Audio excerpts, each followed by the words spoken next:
Well. So, at Airport Terminal 1 again, para sa yung client natin nag-tourist visa dito sa United Arab Emirates from Saudi Arabia. So, bibisitahin niya, syempre, yung kanyang asawa na nasa LA. Puntahan natin siya dito sa loob kasi naka-arrive na siya. At tanungin natin kung nag-smooth ba ang lahat. Let's go!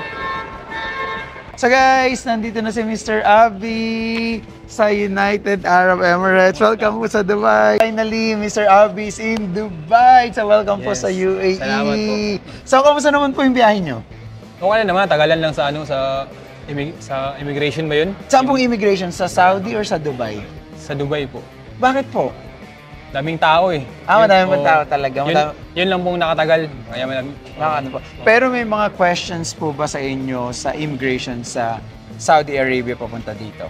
Regarding lang sa return ticket. Bakit po? Ano nangyari? At saka sa hotel booking. Ano po nangyari? Hinanap po talaga yung dalawang yon. Oo. Ano po nangyari? Tinignan lang nila. Pero hindi dito, hinanap doon na sa Sa Saudi Arabia. Oo, Saudi. Kasi guys, alam nyo, ang dapat talaga complete document. So merong visa, merong return ticket. So ang return ticket either pag-exit ka na sa Saudi Arabia, so return ticket is going back to the Philippines. Opo. Pero pag may re-entry ka sa Saudi Arabia, it's either pa Pilipinas or pabalik ng Saudi Arabia. Pwede po yun.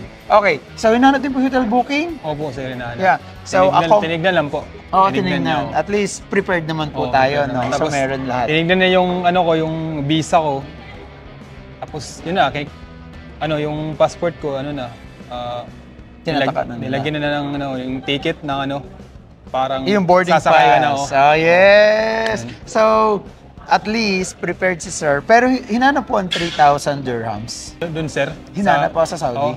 Hindi po eh. Hindi hinanap? Hindi hinanap. Oo. So ngayon, dito naman sa Dubai, nung nandito ka kasi madaming tao, hinanap din po sa inyo ang 3,000 dirhams? Wala. Wala. Tagalan lang ako kasi maraming tao. Taka nga ako pag tanggap ko ng ng passport ko, binigyan akong SIM card eh. Wow! May free 1 gig pala yung May free SIM card actually na ibinibigay most of the time dito sa Dubai Yun Airport. yung ginamit ko ngayon. Kaya may data kayo. Pero, yung free data na yun, sabi kasi sa amin dito sa hindi siya nako-convert pag, kunwari mo, ginamit mo siya pang apply. Kung mag-a-apply dito. So ngayon, ang mangyayari dyan, mag-expire siya pa. Expire ng visa, expire na rin yun. So better, pag natapos yan, po kayo ng ibang SIM. Para yan na for life ang gamitin nyo dito habang may visa kayo, so magagamit nyo po siya. Okay? So by the way, saan nyo po kami nakita? Sa YouTube po. Sa YouTube? Legit po, legit. Yeah, thank you so much. Buti po nagtiwala kayo sa amin kahit online lang tayo nagkita. Kutob ko yun eh. Nararamdaman po talaga. Nararamdaman ko na talaga to, legit talaga to kasi nakita ko sa mga vlog eh na totoo talaga. Legit talaga, legit. Thank you so much po. At ngayon, pinapanood lang niya sa YouTube. Ngayon, siya na ang papanoorin sa YouTube. So, welcome. Shout out. Yeah. Sige po, i-shoutout niyo ang gusto niyo i-shoutout. Shout out ako sa mga kaibigan ko dyan sa Cagayan. Yun lang. At saka yung pamilya ko, at saka yung asawa ko. Yes. Ano naman po yung masasabi niyo sa mga gustong mag-UAE na nasa Saudi Arabia or kahit saang bansa sa mundo na hindi alam yung process? Ako, kung gusto kayong mag-UAE tapos naghanap kayo ng legit na mag-process agent, dito na kayo kay Kuya Will. Yeah, kasi legit talaga, legit. Thank you so much. The best talaga, the best. Marirecommend nyo po talaga kami sa yes, mga yung pinsan ko nga nag-chat sa akin, sabi niya, saan ako nakakita ng agent, sabi ko, chat ka sa akin kasi raper ko si Kuya Will, kasi legit yun. Yeah, thank you so much, Rodon. Appreciate it. Okay. So may kamag-anak po kayo dito sa Dubai? May asawa ako pero nagtrabaho pa sa malayo, sa Abu Dhabi.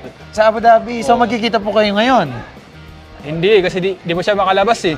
Ano po ang trabaho ni asawa? Ano po siya, cooker po sa bahay. Cook po sa bahay. Wow. At least, ito yung mga masarap na binablog. Yung talagang sila mag-asawa, magsasama in the future. Yes, Na-miss nyo na po si legit. asawa?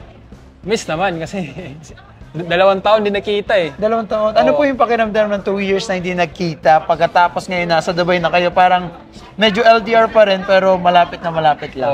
1 year na lang, 1 year na antayin. 1 year? So hindi, 1 year alam po naman. ba siya, alam po ba siyang off? Meron siya pero malayo daw eh, sabi niya eh. Pero kung may pagkakataon, talagang Oo. pupuntahan niyo siya. Oo, pupuntahan ko siya. Okay. So guys, nagpapasalamat ako Mr. Abby. So talagang kahit hindi niya tayo nagkita, pagkatapos online lang, yung asawa niyo, paano po kayo nagbayad sa amin? Sa ano yun, nagpadala ako ng sa, ano ba yun? Western ba yun? Western Union, no? Opo. Tapos anong documents ang kinuha namin sa inyo para i-process ang visa niyo? Passport lang at saka picture, yun lang. At ilang days po lumabas ang visa? 4 days? 4 days. 4 days So, lumabas. sobrang bilis lang po niya, Opo. no? So, talagang smooth lang. So, magpapasalamat ulit ako dito kami sa Kaya, Abby. sabi ko sa inyo, kung sino yung gustong dyan, pumunta ng Dubai.